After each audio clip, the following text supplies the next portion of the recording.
HK6, la télé au-delà de l'imagination. Le journal.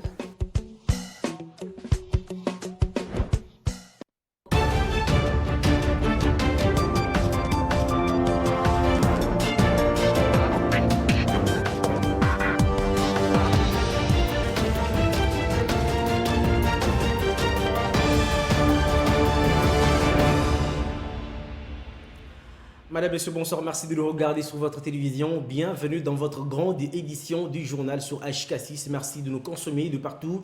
Le premier titre ce soir, initialement prévu ce samedi 20 juillet 2019, la réunion des leaders de la plateforme Lamuka de l'opposition est renvoyée au mercredi 24 juillet prochain à Lubumbashi et dans le Haut-Katanga. Le porte-parole du coordonnateur de cette plateforme, Chérubin Okigé, l'a affirmé ce vendredi 12 juillet lors d'une conférence de presse à Kinshasa.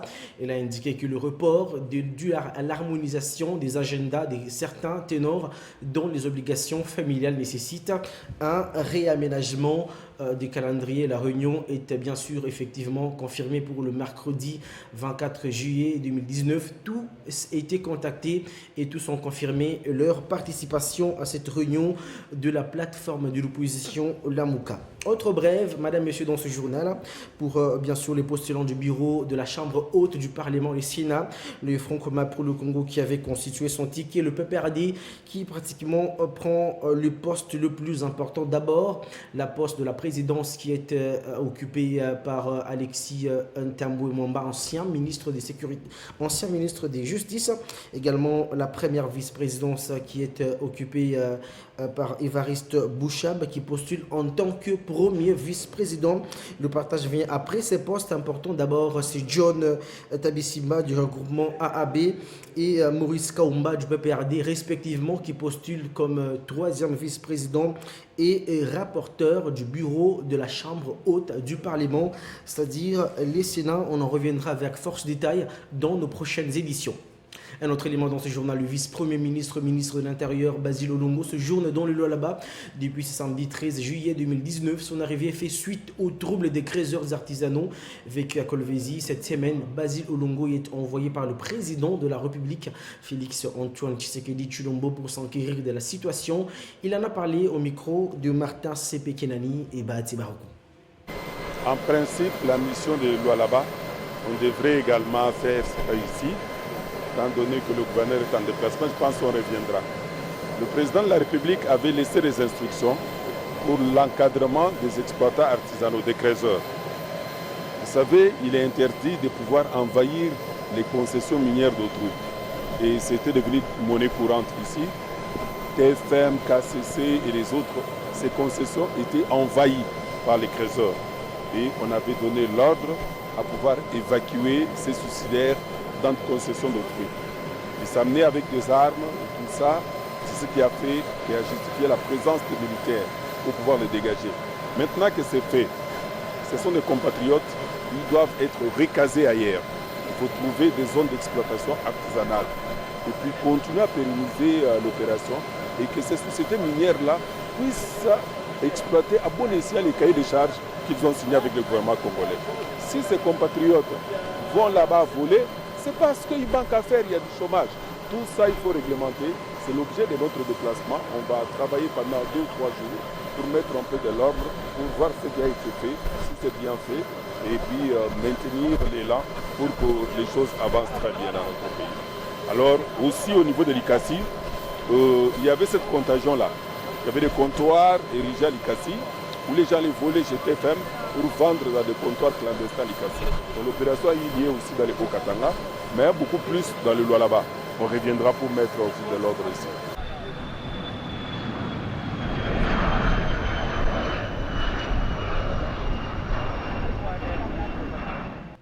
Nous l'avions annoncé dans les précédentes éditions, le départ du chef de l'exécutif provincial pour la province du Luapula en Zambie, Jacques Kiabula Katoué, qui est bien sûr déjà arrivé à Luapula, la province zambienne, où il est allé répondre à l'appel de son homologue qui séjournait dans le Haut-Katanga il n'y a pas longtemps. C'est un reportage de la presse du gouvernorat de province.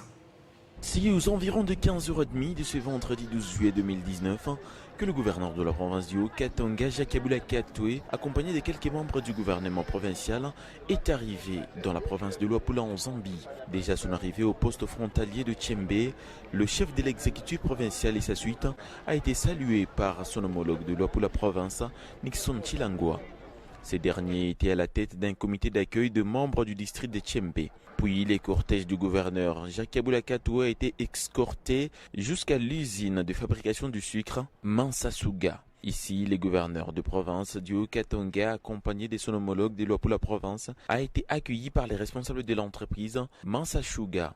Ces derniers ont donné des explications sur le fonctionnement de cette entreprise qui sera inaugurée ce samedi 13 juillet 2019 par le président zambien Edgar Changwa-Lungu. C'est juste après que les responsables de Mansasuga ont conduit le gouverneur de la province du Haut-Katanga et sa suite pour une visite éclair de l'usine. Il faudra retenir que cette entreprise a un champ de canne à sucre estimé à 5000 hectares.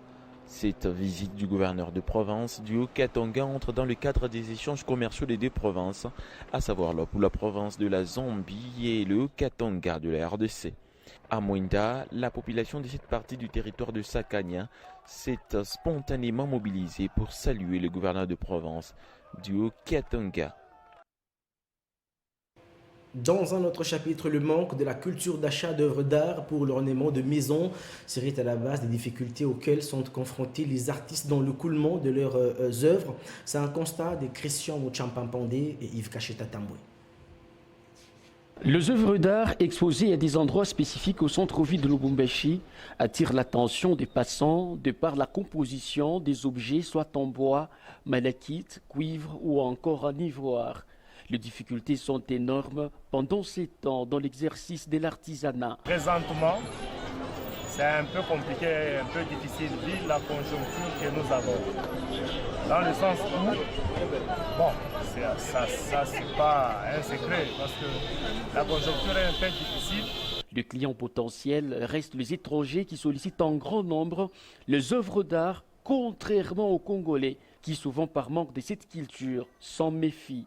Bon, moi je pense que ce qui serait à la base de cette réalité, c'est beaucoup de matraquage culturel à travers les médias et aussi la culture de la société de consommation avec la culture que ce qui vient d'ailleurs c'est bon. C'est pourquoi j'ai un peu parlé un peu plus en avant de comment bien produire, comment bien présenter les choses. Je pense que, bon, je ne veux pas entrer en politique, mais nous sommes un pays qui a été colonisé et il y a beaucoup d'influences qui sont arrivées par là. On nous a vendu des produits manufacturés, on n'a peut-être pas laissé l'espace à la population locale de produire des éléments de consommation. Et vraiment, le marché essaye de créer ce renouveau, cet engouement à travers le public pour changer la donne. Malgré le rare écoulement de ces produits artistiques, la conception et la production sur le marché demeurent permanentes. Nous allons parler éducation à présent. Certaines écoles ne sont pas encore en possession de résultats des tests nationaux de fin d'études primaires pour l'édition 2018-2019, alors que plusieurs finalistes du primaire doivent passer les tests d'admission pour ceux qui veulent aller ailleurs ou ceux-là qui veulent continuer par la classe de 7e. On en sait plus avec Santiche Fezalouele. Alors que d'autres sont déjà en connaissance de leurs résultats, certains élèves de 6e primaire ignorent leur sort car leurs écoles ont connu les retards dans le retrait de résultats de l'ENAFEP édition 2018-2019. S'il y a des écoles qui jusqu'à aujourd'hui n'ont pas reçu les résultats, c'est-à-dire qu'ils sont eux-mêmes en retard. Il fallait calculer les points de l'école bien avant et déposer ces listes auprès de l'inspection. Comme ça, l'inspection nous livre les résultats des enfants pour les faciliter à ceux qui fassent l'inscription à l'école secondaire. Normalement, les écoles secondaires ne peuvent pas recevoir un enfant sans résultat. L'enfant doit attendre les résultats et comme ça, il prend l'inscription au test. Mais s'il passe le test sans résultat, là, au cas où le résultat sortait et que l'enfant échoue, là, on va le laisser comme ça, il va rentrer en 6e parce qu'il a déjà échoué, il ne peut pas continuer. Ça, c'est l'accès à l'école secondaire. Il faut réussir au test. D'ailleurs, notre école a été le premier à retirer le résultat le jour même de la proclamation. Nous avons donné ces résultats aux enfants. Les enfants étaient déjà au courant de tout. Aux parents de réclamer auprès des écoles les résultats de leurs enfants le plus tôt, car ces derniers doivent savoir de quel côté sont-ils, en 7e ou en 6e. Dernier titre dans ce journal, madame et messieurs, on parle sport. Début du championnat provincial de karaté-do pour le compte du Katonga. Les ententes de Lubumbashi, des Kasumbalisa et bien sûr des Likasi sont valablement représentées par des athlètes. C'est ce que nous dit Vini Angelo Mutombo Kadiata dans cet élément de reportage. Pour cette saison, la Ligue des karaté-do du Haut-Katanga a choisi les terrains de basketball de l'espace Georges-Arthur Forest pour organiser son championnat. Les athlètes des entités locales composant la Ligue ont répondu à ces rendez-vous. En présence du président de l'instance en province, les compétiteurs ont étalé leur savoir-faire. En kata, Junior Gloire Kamuna a battu Ngongo Mounois par 20,2 contre 18,7. Chez les seniors, Rodrigue Mouilois l'a emporté 23,7 contre 21,7 pour Fidel Kadiata. En comité senior, chez les moins de 85 kg, Dejo Kabasele a disposé des papins Bosco. Dans la catégorie des moins de 65 kg, Billy Katolo est tombé face à Junior Mouteba. La suite, c'est pour ce dimanche pour la catégorie minime et cadet, toujours sur le même terrain. Madame, Monsieur, c'est la fin de votre édition du journal. Merci à vous de nous avoir regardé de partout. L'actualité de votre télévision est vue par votre télévision. C'est aussi sur notre déroulant. À très vite.